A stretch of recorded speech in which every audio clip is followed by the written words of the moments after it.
ನಾಯಕ ನಟರಾಗಿರುವಂತಹ ಧ್ರುವ ಸರ್ ಅವರೇ, ಈ ಕಾರ್ಯಕ್ರಮವನ್ನ ಇಷ್ಟು ಅದ್ದೂರಿಯಾಗಿ ಆಯೋಜನೆ ಮಾಡಿರುವಂತಹ ಮಾಜಿ ಬಿಬಿಎಂಪಿ ಸದಸ್ಯರಾಗಿರುವಂತಹ ಆಶಾ ಸುರೇಶ್ ಅವರೇ, ಹಿರಿಯರಾದ ನಂಜುಂಡಪ್ಪನವರೇ, ತಂದೆ ಹನುಮಂತರಾಯಪ್ಪನವರೇ, ವೇಲುನಾಯಕರ್ ಸರ್ ಅವರೇ, ನಾರಾಯಣ ಸ್ವಾಮಿ ಸರ್ ಅವರೇ, ನಮ್ಮ ಪೀಣ್ಯ ಅಸೋಸಿಯೇಷನ್ನ ನಿರ್ದೇಶಕರುಗಳೇ, ಹಾಗೆ ವೇದಿಕೆ ಮೇಲೆ ಉಪಸ್ಥಿತಿರುವಂತ ಎಲ್ಲ ಗಣ್ಯರಿಗೆ, ಹಾಗೆ ಇಲ್ಲಿ ನೆರೆದಿರುವಂತ ಎಲ್ಲ ಪೀಣ್ಯ ನಾಗರಿಕರಿಗೆ ಎಲ್ರಿಗೂ ಕೂಡ ನಮಸ್ಕಾರ. ಬಹುಶಃ ಇಷ್ಟೊಂದು ದೊಡ್ಡ ಸಂಖ್ಯೆಯಲ್ಲಿ ನೀವೆಲ್ಲರೂ ಇಲ್ಲಿ ಸೇರಿರುವಂಥದ್ದು ನಮ್ಮ ಭಾಷಣ ಕೇಳೋದಕ್ಕೆ ಖಂಡಿತವಾಗ್ಲೂ ಅಲ್ಲ ಅಂತ ಗೊತ್ತಿದೆ. ಅದ್ಭುತವಾಗಿ ಅನುಶ್ರೀ ಮೇಡಮ್ ಅವರು ನಿರೂಪಣೆಯನ್ನ ಮಾಡ್ತಾ ಇದ್ದಾರೆ.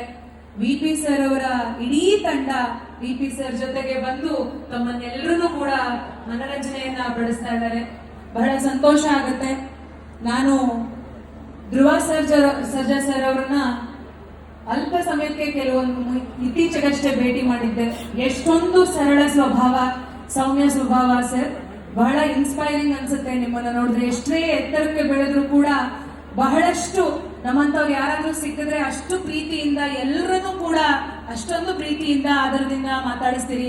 ಬಹಳ ಸಂತೋಷ ಆಗುತ್ತೆ ಸರ್. ನಿಮ್ಮಂತವ್ರು ನಿಜವಾಗ್ಲೂ ನಮ್ಮೆಲ್ರಿಗೂ ಪ್ರೇರಣೆ ಅಂತಾನೆ ಹೇಳ್ಬೋದು. ಧನ್ಯವಾದಗಳು ಸರ್. ನಮ್ಮ ಪೀಣ್ಯಾಗೆ ಬಂದು ನಮ್ಮ ಎಲ್ಲ ಪೀಣ್ಯ ನಾಗರಿಕರನ್ನ ಉದ್ದೇಶಿಸಿ ಮಾತನಾಡಿ ಅವರಿಗೆ ನಿಮ್ಮ ಪ್ರೀತಿಯನ್ನ ಕೊಟ್ಟಿದ್ದಕ್ಕೆ ಧನ್ಯವಾದಗಳನ್ನ ನಾನು ಅರ್ಪಿಸ್ಲಿಕ್ಕೆ ಬಯಸ್ತಾ ಇದ್ದೀನಿ. ಹಾಗೆ ನನಗೆ ಇನ್ನೊಂದು ಬಹಳ ಸಂತೋಷ ಆಗೋದು ಅಂತಂದ್ರೆ, ಇತ್ತೀಚೆಗೆ ಹೆಣ್ಮಕ್ಳನ್ನ ಬಹಳ ತುಚ್ಛವಾಗಿ ನೋಡೋಂತ ಜನಗಳು ಜಾಸ್ತಿ ಇರುವಂತ ಸಂದರ್ಭದಲ್ಲಿ ಇಡೀ ರಾಜ್ಯದಲ್ಲಿ, ಬಹುಶಃ ದೇಶದಲ್ಲೇ ಇರಬೇಕು, ಇಷ್ಟೊಂದು ಅದ್ಭುತವಾಗಿ ಇಡೀ ಎಲ್ಲ ಜನಗಳನ್ನ ನಿರೂಪಣೆ ಮೂಲಕ ತಮ್ಮ ಕೈ ಬೆರಳುಗಳಲ್ಲಿ ಅಷ್ಟು ಅದ್ಭುತವಾಗಿ ಸ್ವಚ್ಛವಾಗಿ ಕನ್ನಡದಲ್ಲಿ ಮಾತಾಡ್ತಾ ಎಲ್ಲರ ಮನೆ ಮಗಳಾಗಿ ಕೆಲಸ ಮಾಡ್ತಿರುವಂತ ಅನುಶ್ರೀ ಮೇಡಮ್ ಅವ್ರಿಗೂ ಕೂಡ ನಾನು ತುಂಬ ಹೃದಯದ ಧನ್ಯವಾದಗಳನ್ನ ಹೇಳಲಿಕ್ಕೆ ಬಯಸ್ತೀನಿ. ಒಬ್ಬ ಹೆಣ್ಮಗಳಾಗಿ ಯಾವ ರೀತಿ ಇಡೀ ಒಂದು ಎಲ್ಲ ರೀತಿಯಾಗಿ ದೂರದರ್ಶನಗಳಲ್ಲಿ ನೀವು ಎಲ್ಲರ ಮನೆಯನ್ನ ಮುಟ್ಟಿರುವಂಥದ್ದು, ಎಲ್ಲರ ಮನಸ್ಸನ್ನ ಮುಟ್ಟಿರುವಂಥದ್ದು ನೋಡಿದ್ರೆ ನಮ್ಮಂತ ಹೆಣ್ಮಕ್ಳಿಗೆ, ಅದು ರಾಜಕಾರಣಕ್ಕೆ ಬಂದಿರೋಂಥ ಹೆಣ್ಮಕ್ಳಿಗೆ ಎಷ್ಟೇ ಅವಮಾನಗಳು, ಎಷ್ಟೇ ನೋವುಗಳಾದ್ರೂ ಕೂಡ ನಿಮ್ಮನ್ನೆಲ್ಲ ನೋಡಿದಾಗ ನಮಗೂ ಕೂಡ ಬಹಳಷ್ಟು ಪ್ರೇರಣೆ ಸಿಗುತ್ತೆ. ಧನ್ಯವಾದಗಳು. ನೀವು ಕೂಡ ಪೀಣ್ಯಾಗೆ ಬಂದು ಇಷ್ಟೊಂದು ಅದ್ಭುತವಾಗಿ ಕಾರ್ಯಕ್ರಮವನ್ನ ನಡೆಸ್ಕೊಡ್ತಾ ಇದ್ದೀರಿ. ಧನ್ಯವಾದಗಳು.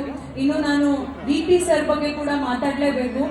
ಸರ್ನು ಕೂಡ ನಾನು ಇತ್ತೀಚೆಗೆ ಭೇಟಿಯಾಗಿದ್ದು, ಅವರನ್ನ ಹಾಗೆ ಅವರ ಶ್ರೀಮತಿಯನ್ನ, ಇವ್ರು ಎಲ್ಲರೂ ಕೂಡ ಎತ್ತರದ ಸಾಧನೆಯನ್ನ ಮಾಡಿದ್ದಾರೆ. ಈ ನಾಡಿಗೋಸ್ಕರ ನಾಡಿನಲ್ಲಿ ಬಹಳ ಎತ್ತರಕ್ಕೆ ಬೆಳೆದಿದ್ರು ಕೂಡ ಎಲ್ಲರನ್ನೂ ಕೂಡ ನಮ್ಮ ಸಮಾನರಾಗಿ, ಅವರ ಸಮಾನರಾಗಿ ಮಾತಾಡಿಸುವಂತದ್ದಿದೆಯಲ್ಲ, ಅವರನ್ನ ನೋಡುವಂತದ್ದಿದೆಯಲ್ಲ, ಅಷ್ಟೊಂದು ಪ್ರೀತಿಯಿಂದ ಅವರು ಕೂಡ ಆದರದಿಂದ ಸತ್ಕರಿಸ್ತಾರೆ ಎಲ್ರಿಗೂ ಕೂಡ. ಅವ್ರಿಗೂ ಕೂಡ ನಾನು ಪೀಣ್ಯದ ಇಡೀ ನಾಗರಿಕರ ಪರವಾಗಿ ಧನ್ಯವಾದಗಳನ್ನ ಹೇಳಲಿಕ್ಕೆ ಬಯಸ್ತಾ, ಕನ್ನಡ ರಾಜ್ಯೋತ್ಸವ 70ನೇ ವರ್ಷದ ಕನ್ನಡ ರಾಜ್ಯೋತ್ಸವವನ್ನ ಆಚರಣೆ ಮಾಡ್ತಾ ಇದ್ದೀವಿ. ನಾವೆಲ್ಲರೂ ಸರ್ ಹೇಳ್ತಾ ಇದ್ರು, ಏನು ಕನ್ನಡವನ್ನ ಹೆಚ್ಚು ಬಳಸಿದಾಗ ಮಾತ್ರ ಕನ್ನಡವನ್ನ ಬೆಳೆಸಲಿಕ್ಕೆ ಸಾಧ್ಯ ಇರುವಂತದ್ದು.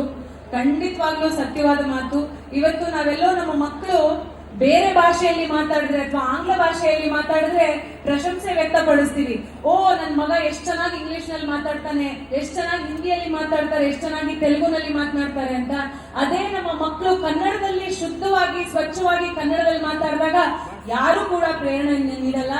ದಯಮಾಡಿ ನಮ್ಮ ಮಕ್ಕಳಿಗೆ ನಾವು ಶುದ್ಧವಾದ ಕನ್ನಡವನ್ನ ಕಲಿಸೋ ಪ್ರಯತ್ನವನ್ನ ಎಲ್ಲರೂ ಕೂಡ ಮಾಡೋಣ.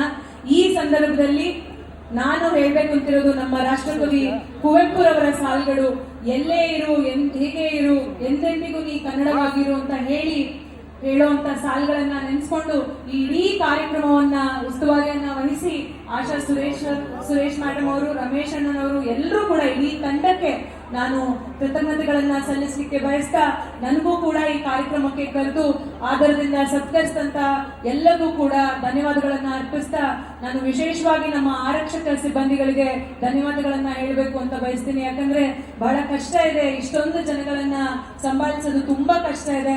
ಅದರಲ್ಲೂ ಕೂಡ ನೀವೆಲ್ಲರೂ ತುಂಬಾ ಚೆನ್ನಾಗಿ ಎಲ್ಲ ಕಾರ್ಯಕ್ರಮವನ್ನ ನಡೆಸ್ಕೊಡ್ತಾ ಇದ್ದೀರಿ. ನಿಮ್ಗೂ ಕೂಡ ನಾನು ತುಂಬ ಹೃದಯದ ಧನ್ಯವಾದಗಳನ್ನ ಹೇಳಲಿಕ್ಕೆ ಬಯಸ್ತಾ